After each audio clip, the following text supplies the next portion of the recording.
এক একজনের সিচুয়েশনে এক একটা রিটায়ারমেন্ট প্ল্যান প্রযোজ্য।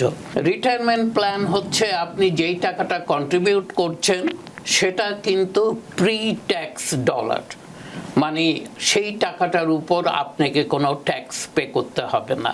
যারা চাকরি করে W2 এমপ্লয়ি তাদের জন্য 401k টা সবচেয়ে বেশি পপুলার। আরেকটা আছে 403b, যারা ইন্ডিভিজুয়াল বিজনেস ওনার তারা কিন্তু দেখা গেছে প্রথম কয়েক বছর বিজনেসের মানে হাঁটি পা অবস্থায় তারা তেমন নিজের জন্যই কিছু রাখতে পারে না, হোয়াট এভার দে মেক তারা আবার বিজনেসে ইনভেস্ট করে। আমরা যারা এই আমেরিকায় বসবাস করি, সাধারণ চাকরি করি বা ছোটোখাটো ব্যবসা করি বা যে যাই করি না কেন, যে পেশায় থাকি না কেন, সেক্ষেত্রে সবচেয়ে জনপ্রিয় যে রিটায়ারমেন্ট প্ল্যানগুলো যেমন 401k হতে পারে, ট্রেডিশনাল আইআরএ, রথ IRA, shape IRA, simple IRA ইত্যাদি ইত্যাদি, এই ধরনের কোনগুলো বেশি জনপ্রিয়? ধন্যবাদ। এখন রিটায়ারমেন্ট প্ল্যান কি আছে এবং কোনটা জনপ্রিয় এবং কোনটা আমাদের সার্কামস্ট্যান্সেসে প্রয়োজন অথবা নেওয়া যেতে পারে, সেটার উপরে বলতে গেলে প্রথমে বলতে হয় ওয়ান সাইজ ফিটস অল, এখানে কিন্তু সেটা নয়। আচ্ছা, এক একজনের সিচুয়েশনে এক একটা রিটায়ারমেন্ট প্ল্যান প্রযোজ্য। যেমন ধরেন আমরা যারা চাকরি করছি, বিভিন্ন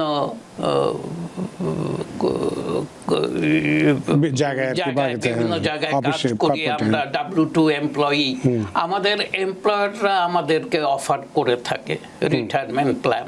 আমার খুব একটা চয়েস নেই, এমপ্লয়ার যেটা অফার করছে, সাধারণত এমপ্লয়াররা অফার করে থাকে 401k অথবা রথ 401k।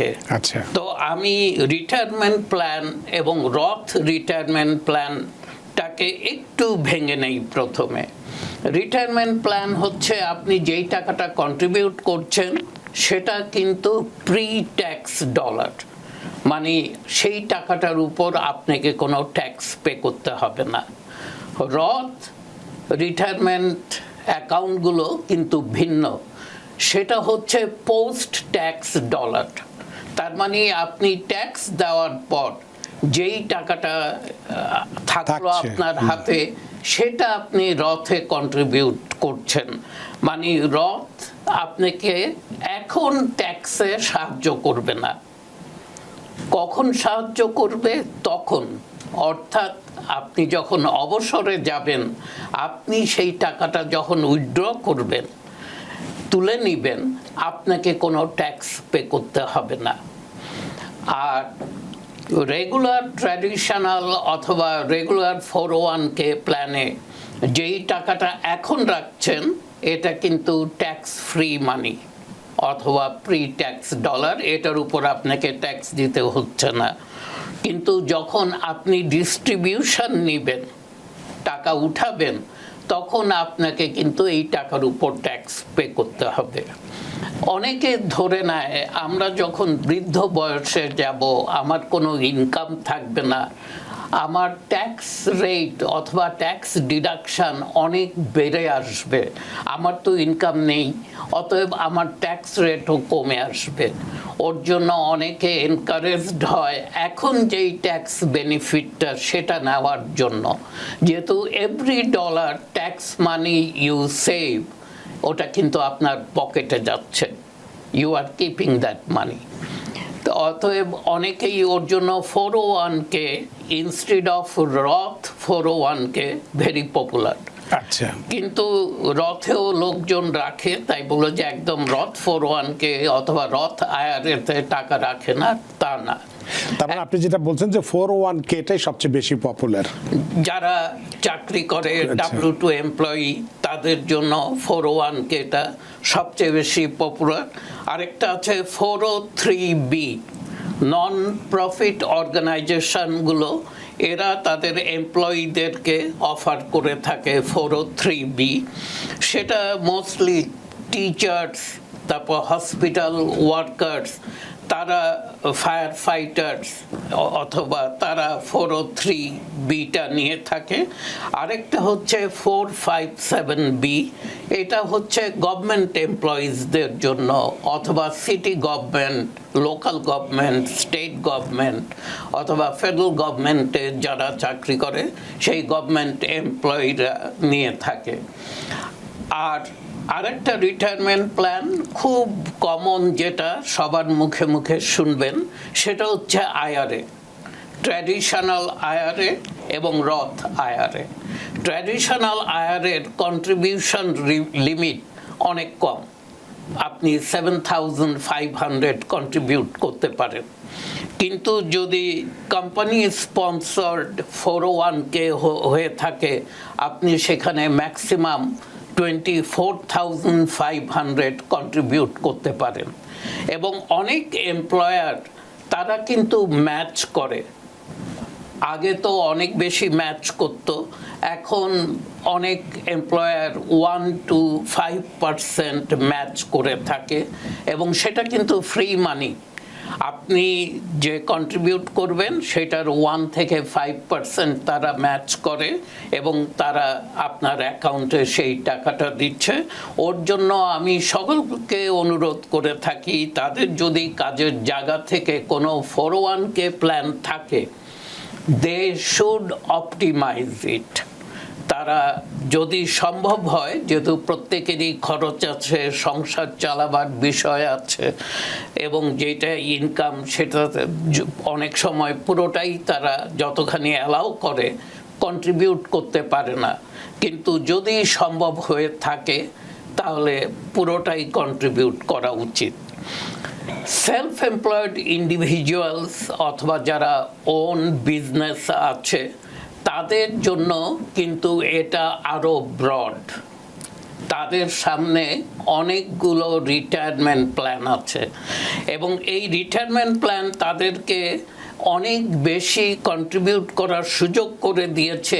এই কারণে যারা ইন্ডিভিজুয়াল বিজনেস ওনার, তারা কিন্তু দেখা গেছে প্রথম কয়েক বছর বিজনেসের মানে হাঁটি হাঁটি পা পা অবস্থায় তারা তেমন নিজের জন্যই কিছু রাখতে পারে না। হোয়াট এভার দে মেক তারা আবার বিজনেসে ইনভেস্ট করে এবং ওর জন্য যখন তারা রিটায়ারমেন্ট প্ল্যান বিজনেসটা একটু দাঁড়াবার পর যখন শুরু করে, তখন দেখা গেছে যে মোস্ট অফ দ্য টাইম তারা অনেকখানি পিছিয়ে গেছে। যেহেতু ব্যবসা শুরু করেই সে তার বেতনই ঠিক মতো নিতে পারে নাই, সে রিটায়ারমেন্ট প্ল্যানে কি কন্ট্রিবিউট করবে? তো ওর জন্য তাদেরকে বেশ কয়েকটা প্ল্যান দেওয়া হয়েছে। প্রথমটা হচ্ছে shape IRA, simplified employee pension plan.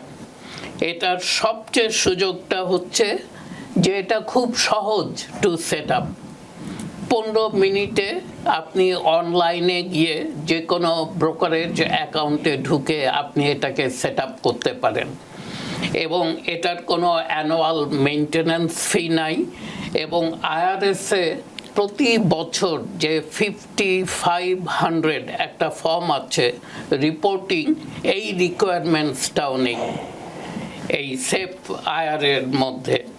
এবং এখানের সুযোগটা হচ্ছে এই যে সেফ আইআরএ আপনার কন্ট্রিবিউশন লিমিট হচ্ছে 25% অফ ইয়োর নেট ইনকাম এবং ক্যাপ হচ্ছে ম্যাক্সিমাম 76,000 আপনি কন্ট্রিবিউট করতে পারবেন।